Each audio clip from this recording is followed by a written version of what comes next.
This is Arkansas Roots on KASU, showcasing Arkansas music from the past and the present. I'm Marty Scarbrough. The band Lost Pets of Zero Mountain has recently released an album called Blind on Blind. Joining me today to talk about the band and this new recording is Blaine Sanders. Blaine, welcome to the program. Hey, Marty. Thanks for having me. Happy to be here. Well, first of all, just tell me and tell our listeners about some of your own personal Arkansas roots. Yeah, so I actually am not originally from Arkansas. I grew up kind of all over, Texas, Colorado, North Carolina. I came to Arkansas thinking I'd be here for a semester. I went down, got my undergrad at Ouachita Baptist University in the late 90s. And if you know much about Arkadelphia, there's not just a ton going on. And so while I thought I'd be here a semester, I ended up making a lot of good friends due to that lack of activity. It's kind of hard not to get close to people. And so I have been here since 1998. When I graduated from OBU, I lived in Little Rock for a while and pretty much had moved my whole life. And so when I moved to Fayetteville in 2004, it just felt like home to me. It felt like a place to be. The music scene was really happening at the time. It was just kind of a great place to be a recent college grad, and have called Fayetteville home ever since. So I guess I'm going on 22 years. My wife is from Rogers. And so my band that I'm in is also kind of a group of transplants. We've got some guys kind of from all over that have made their way to Northwest Arkansas, and it's one of those things. If you play music at all, you get the itch to meet new musicians and really want to kind of explore what's out there. And that's kind of how we got together, was just through the love of weird rock and roll music. Well, that kind of leads right into my next question. For people who are not familiar with Lost Pets of Zero Mountain, describe what you would say is the style and sound of the band. Okay, so that's a tough question. We're kind of hoping that it always remains a tough question. We're kind of an anything goes band. We like all kinds of music. I personally consider myself to be a fan of anything from ABBA to Zappa. Genre is kind of irrelevant to me. I will listen to anything. I will go see a show of any kind of music. And when we started this band, we kind of wanted to have no rules on what we play. It's mainly for us just about bringing good songs to the table. We're one thing that, regardless of whether I'm listening to country or jazz or pop or psychedelic rock, one thing I've always been drawn to is a really good hook. A nice, whether it's a guitar line or a vocal line or a lyric, hooks are kind of the thing that really makes music kind of resonate for me. And I think it's that way for a lot of people who listen to music. And so, if I'm in a mood where I feel like, hey, let's play some punk, we'll write a punk song. The goal is that it has a hook that you can latch on to regardless of what kind of music it is. And so for Blind on Blind, this album was really just kind of the collection of tunes that just came out of us at the time, with that anything goes kind of vibe that we were trying to go for. And what I love about it is, anytime I'm sitting to write a song, I feel like it doesn't matter if it fits or not. I can just write it. I can just let it come out, let it happen, because whether it finds a place on the next record or not, it's got its place in space and time right there when I'm writing it. And so I say I'm writing it. A lot of times you're just kind of channeling the muse or whatever the greater power is out there. But I love knowing that it doesn't matter if I want to make a dance tune or if I want to make a heavy metal tune. Whatever comes out gets to come out. I'm speaking with Blaine Sanders of the Northwest Arkansas band Lost Pets of Zero Mountain, and we're discussing the new album Blind on Blind. Well, why did you guys decide at this point in your, musical journey that, hey, it's time to record an album? What led to the production of this project? Yeah, great question. So it's kind of a long story, but going back, the lead singer of the band and myself, Joseph and I have known each other. He was one of the first people I met when I moved to Arkansas in '98. And we had always kind of played in cover bands over the years. We were roommates for the longest time. We'd lived in Fayetteville. He moved away to Denton, Texas, which has a fantastic music scene. He was down there for a while. And kind of after years of just, wanting to play live gigs, wanting to play just, other people's music, we got to a point where we really wanted to focus on creating original music. And it is a blast to play cover songs. You get to play some of the best songs ever written. But there's a more of an artistic element, I think, to creating your own music as opposed to just putting your spin on someone else's tune. And playing as many cover songs as we did, you can't help but kind of soak up the lessons that you get when you learn how to play someone else's piece, especially if it's, an all-time classic. And so we got to the point where we were ready to kind of hop back in to music together when he moved back from Denton. And so we kind of put some feelers out and played with a bunch of different guys. And Jerry, our bass player, he had recently moved here from California. He was from the San Diego area. And he was one of those Northwest Arkansas COVID transplants. And he was really kind of looking just to play in general. And so we did the cover band thing for a little bit. And really quickly, we realized we kind of had something special. We had kind of the elements of what could be a really cool original project. And so after about a year or so of playing cover songs, doing some shows in the area, we decided to shift our focus to writing. And that process has really been kind of like a waterfall of inspiration the entire time. We're already halfway through our second record. This one just came out a few months ago. And once we kind of had that core of Joseph, Jerry, and myself, we started reaching out to other musicians and some guys we'd played with. One is Bryce, who he has a background in the kind of the late 90s, early 2000s Little Rock punk scene. And he had moved to Northwest Arkansas recently. And then Jimmy, our guitar player, recently moved there from Reno, Nevada. And he is just a fantastic guitar player. We kind of call him our secret weapon. And so it's kind of a bunch of unique personalities coming together from all different backgrounds, different styles of music. A lot of experience playing shows kind of all over the country, really. And the goal here was just to kind of get together, do that anything goes format where it's just like, hey, there's no bad ideas. There's ideas we can improve on. But when it comes down to it, let's try everything. And so that's really kind of been how we've done it. And we've kind of just gone with, best idea wins.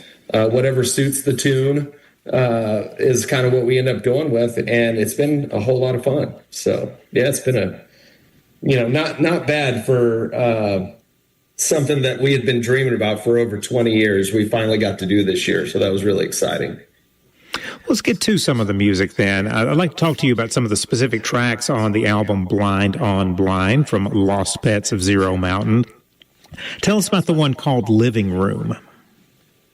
Okay, so Living Room was actually the first song that we wrote as a band. And that's probably, it's the only song that I think I wrote for the most part by myself, and then took it to the band and said, hey, I've got this thing. At first, I was a little worried. It was kind of the first time I'd like, hey, I wrote this. And the name of the song is funny because I was sitting in my living room when I just kind of, noodling on the guitar as every guitar player does.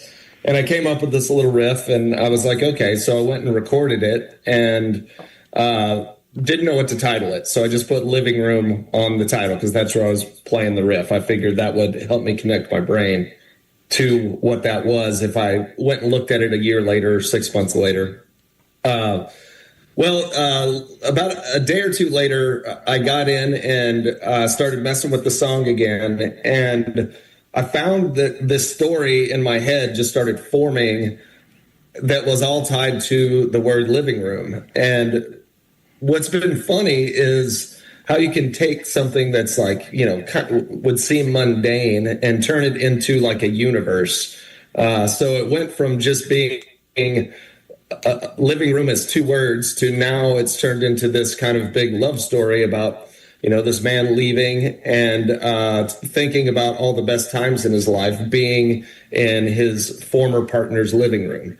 And so it's one of the few like kind of pop tunes that we have right now. I've always had a soft spot for pop music, a big Prince fan. And so pop music is something that's always been kind of ingrained in me. So it was weird to kind of start this rock and roll project with a pop tune. And but I'm personally super proud of that song just because it was the first one that I'd written for this project. And it was kind of the thing that kicked us into gear to be like, okay, that one actually turned out pretty good. Let's keep going. And so, living room. It's a lot of fun to play live too. It's a fun one. That's one nice thing about when you write a song, you get to write your own part for the song. So I wrote myself a fun one on that.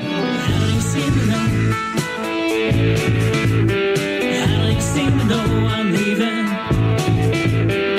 Every time I try to go, it's 'cause the friend gave me a reason. But you had the best of me, and you can have the rest of me. I don't know why I'm gone.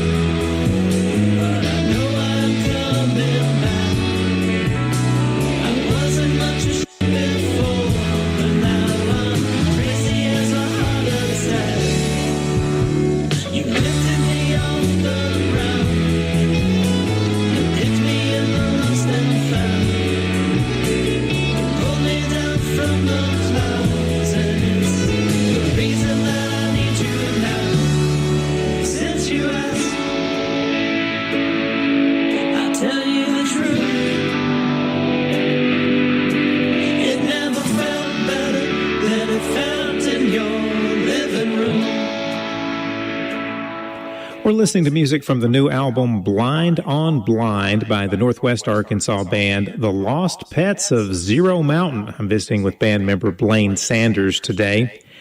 And we heard a little bit of Living Room. There's one with the interesting title. Tell us about Techoflector. Oh, yeah. So Techoflector was interesting. Music, I wish it were my day job, but it is not. I work for a tech company out of California, and I work remotely. And we've been in a lot of meetings about AI and artificial intelligence lately. And so a lot of my job is doing a lot of research about AI. Not to get on the soapbox, but there are both pros and cons to artificial intelligence, as you can see on really any headline if you want to dig. And one of the things I found interesting was that there are chat rooms where AIs talk to each other. And so humans are not involved in these chat rooms. It is AIs going back and forth, and who knows what they're talking about or what they're doing. And so Techoflector was kind of meant to be the name of what I would have called this chat room, this AI chat room. And I tried to come at the song from a place of someone looking on the outside, looking in on these AIs as they have conversations with each other. And then, it kind of begs the questions, do they care about us on the outside? What plans are they scheming on the inside? And so that was kind of the focus lyrically. the song musically was written by Jerry, our Jerry Hill, our bass player. He's just a fantastic musician, and he can kind of fiddle with all kinds of different synths, and so there's a lot of vintage synthesizers on the song, and the stuff filters he runs through his bass made it sound really cool. So, and then Joseph's vocal delivery on it, I really like how, I'm one to sing on a demo. I'm not much of a singer, but Joseph, I think, really kind of got the idea of where the song is supposed to sit. It's kind of supposed to feel eerie, a little uncertain, because you don't know what's going on in that chat room, and so that's Techoflector. It's I don't want to say it's a warning, but there are kind of warning elements of but it's more like, hey, what are you guys talking about in there? So, yeah.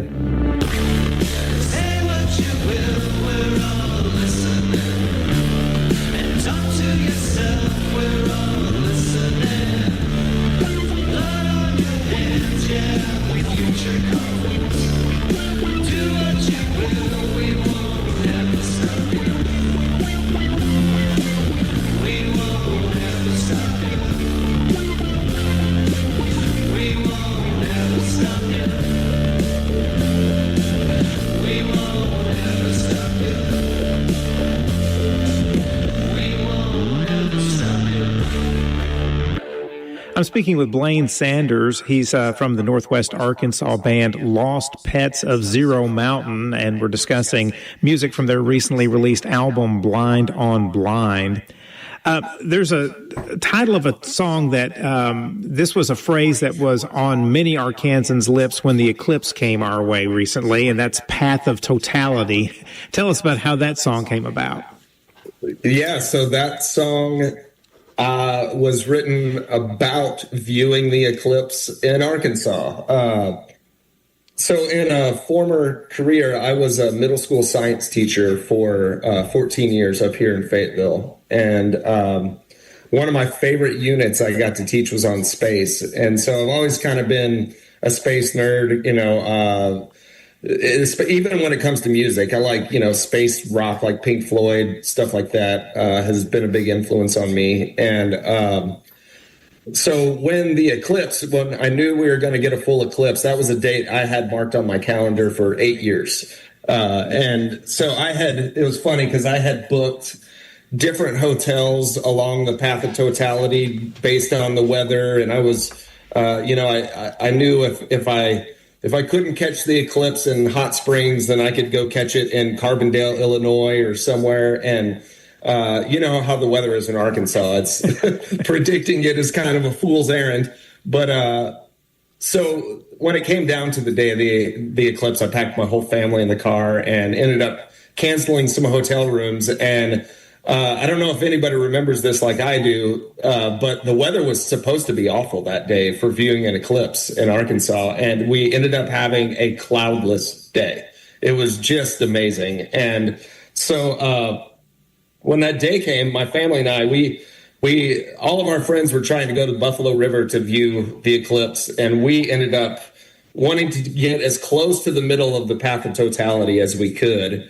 And we ended up in Morrilton, Arkansas, and we waited around in a park with a whole bunch of people from all over the world that had come to see the eclipse. And as we were there, I just remember when the Path of Totality finally happened. And I had seen a couple of eclipses that had been to like 98% totality, but the difference between 98 and 100 is like it's a spiritual experience. It is, 98 is kind of cool. 100 will change your life. And it was one of those things where as soon as the eclipse happened, I almost got this anxiety because I was sad that I knew it was going to be over in 4 minutes. It was something that just kind of got a hold of me really, really quickly. And I remember my daughter, who was 5 at the time, she started screaming when it happened. And then she looks up at me and she's like, "Is it okay for me to scream?" I was like, "As much as you want." And so I immediately got home, and I actually did write this song before Living Room in a lot of ways, without any thinking it would be a part of a band. I was just kind of doing it to memorialize the experience my family had had.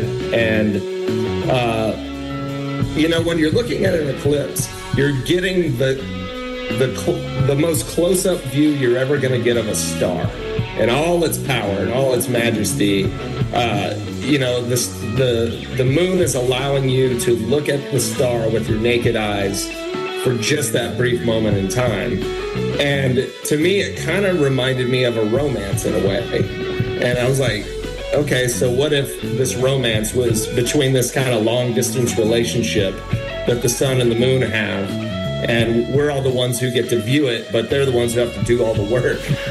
So Path of Totality it's a love song kind of about my love for space, my, you know, love for the wonder of it, the vastness of it. And, you know, I could talk about music all day, every day. I could probably talk about space all day, every day. And so I felt like if I was going to write a song about space, it needed to kind of have that, you know, airy, spacey, Pink Floyd kind of feel. And fortunately for me, our guitar player, Jimmy, just absolutely laced the guitar solo on the end of this track. I mean, you know, I've spent most of my life chasing guitar solos from the big players in the world. And Jimmy played one of the best ones I've ever heard on a record on this one. I was like, man, I cannot believe this is going to be on our record. This is so good. So yeah, Path of Totality is literally about that experience that I had in Central Arkansas, getting as close to that Path of Totality as I could to sit in that kind of awesome moment for as many seconds as I could. And so now I'm to the point where there's an eclipse in Spain. I think it goes right over the Strait of Gibraltar next year. So I'm doing some arm twisting, trying to get my family to head out there next summer. Lightning's embrace, but never fade. We're a singularity, a force that won't decay. On the path of totality, we collide and disappear. When you're standing next to me, the universe is crystal clear. When the moon steals the light, I can finally see. When the world is in the dark, baby, it's you and me. When the stars blow up, the earth made up. But right now, we are alive. We burn a billion years, but they cross tonight. Your face, this space, this time, and everything's alright. I'm caught in your gravity. The dawn is turns to light, and you are the star, and I'm your satellite.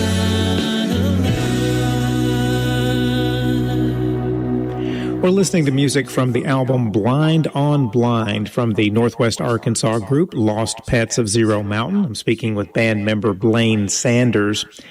And Blaine, at the beginning of our conversation, you kind of described the group as an amalgam, a mixture. You really can't pigeonhole who you are musically into any particular style or genre. And I think that's a great thing.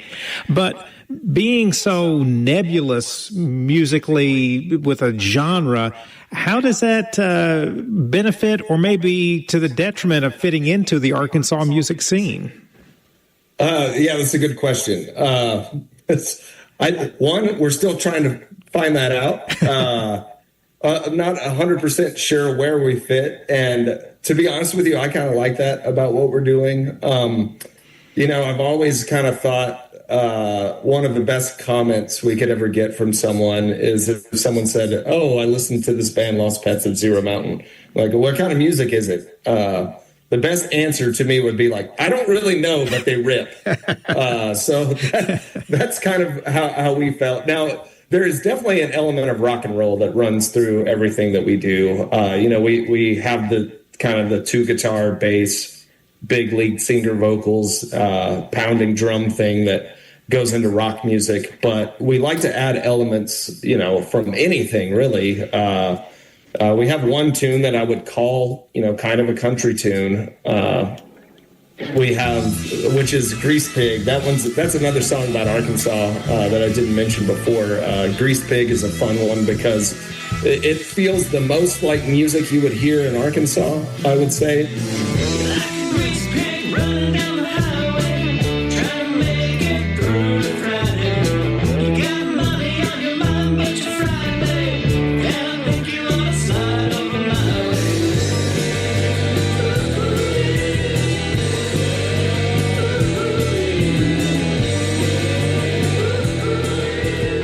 But what we're trying to really do is not necessarily find a particular scene, but just make music that has something for everyone.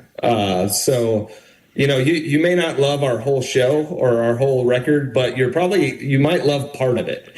And so that's kind of how we focus the songwriting, really just to be more about what happens, what comes out, what the muse inspires, more than we do trying to fit a style or a formula per se. And Arkansas is a little difficult because there is such a big country music scene here. And while we do enjoy country music, we're definitely not a country band.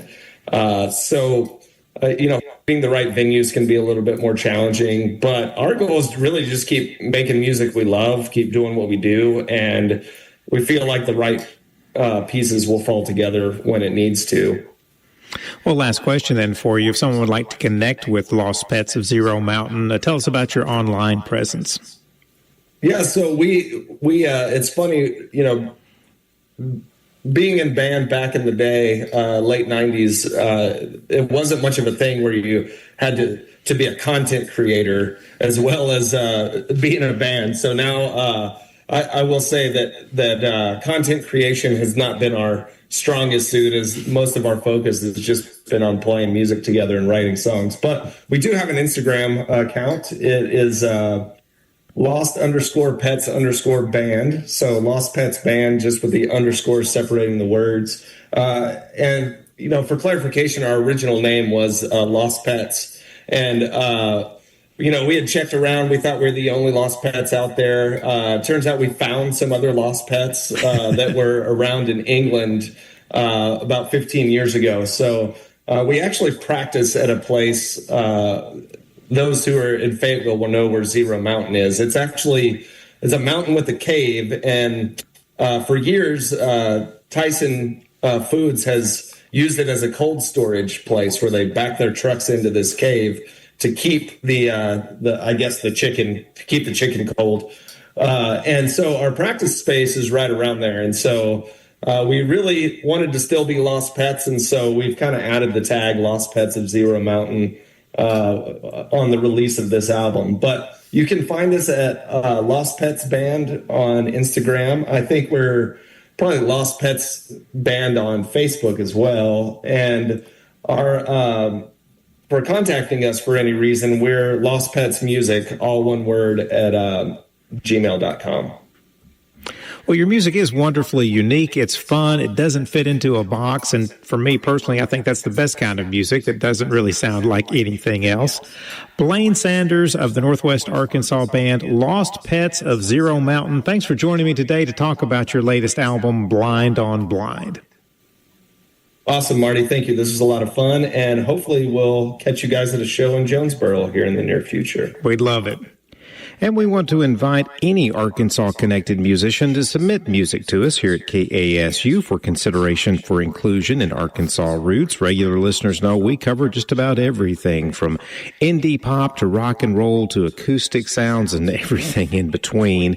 You can reach out to me through our KASU website. That's where you'll find all of my contact information, kasu.org, or send me a message through the Arkansas Roots Facebook page.